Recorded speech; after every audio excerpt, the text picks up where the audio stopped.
అందరికీ నమస్తే అండి. ఈ బిగ్ బాస్ ఇష్యూ ఏదైతే ఉందో అది ఎంతవరకు వెళ్ళిందంటే చివరికి సోషల్ మీడియా నుంచి మెయిన్ స్ట్రీమ్ మీడియా వరకు వెళ్ళిందండి. ఇప్పుడు బిగ్ బాస్లో ఉప్పల బాలును అవమానించారని ఒకడు, లేదు ఉప్పల బాలు చేసిందే తప్పు అని చెప్పేసి ఇంకొకడు, నవదీప్ మాట్లాడింది తప్పు అని ఒకడు, బిందు మాధవ్ని ఒకడు, ఇలా రకరకాల డిబేట్లు అండి. ఒకసారి చూడండి, ఇక్కడ కింద కనబడుతున్నాయి కదా మనకి.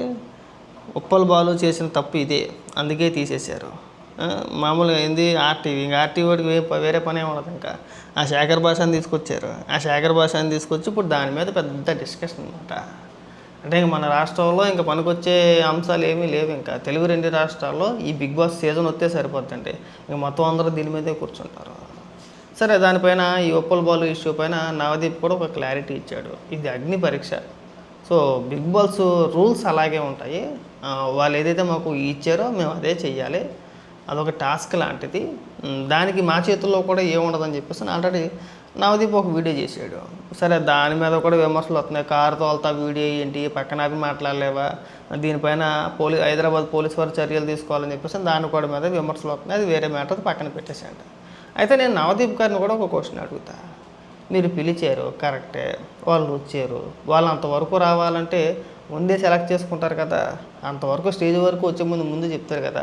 మరి పిలిచిన వ్యక్తుల్ని వాళ్ళు ఎలాంటి వాళ్ళు, వాళ్ళు గతంలో ఏ వీడియోలు చేశారు, వాళ్ళ కంటెంట్ ఏంటి అనేది మీరు చూసే కదా అక్కడ వరకు తీసుకొస్తారు. బిగ్ బాస్ టీం అవేమి చూడకుండానే తీసుకొస్తారా? అంటే ఎవరిని పడితే వాళ్ళని అంతవరకు తీసుకొస్తారా? లేదు.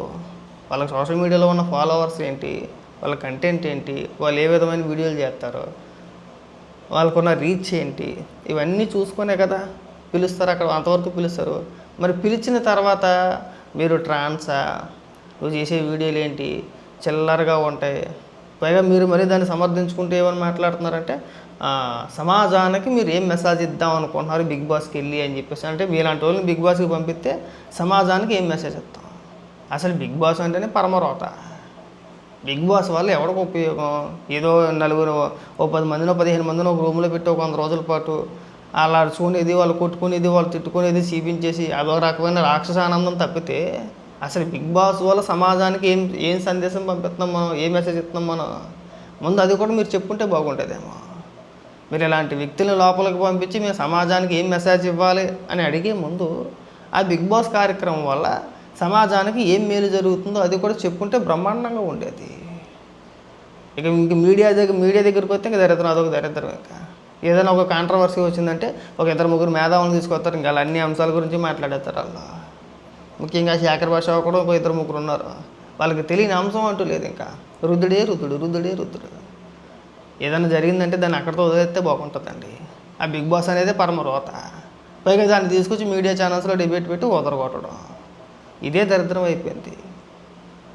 ప్రపంచ దేశాలు అన్నీ బాగుపడుతున్నాయి.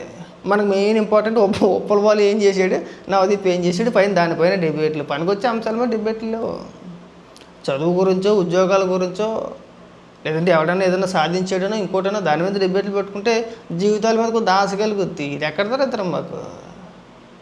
ఆ ఉప్పల బాలు ఏం చేసాడు, నవదీప్ ఏం చేసాడు?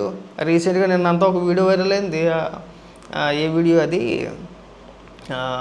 ఆవిడేదో డ్యాన్సర్లో సాయి, ఆయన పేరు ఏదో సాయి అని చెప్పేసి ఒకడు, ఆ తర్వాత ఇంకొక అమ్మాయి ఎవరో ఆవిడ పేరు ఏదో ఉంది.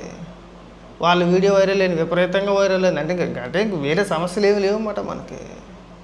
ఇదే జీవితం అనుకొని చెప్పేసి గడిపేస్తున్నారు అంతే.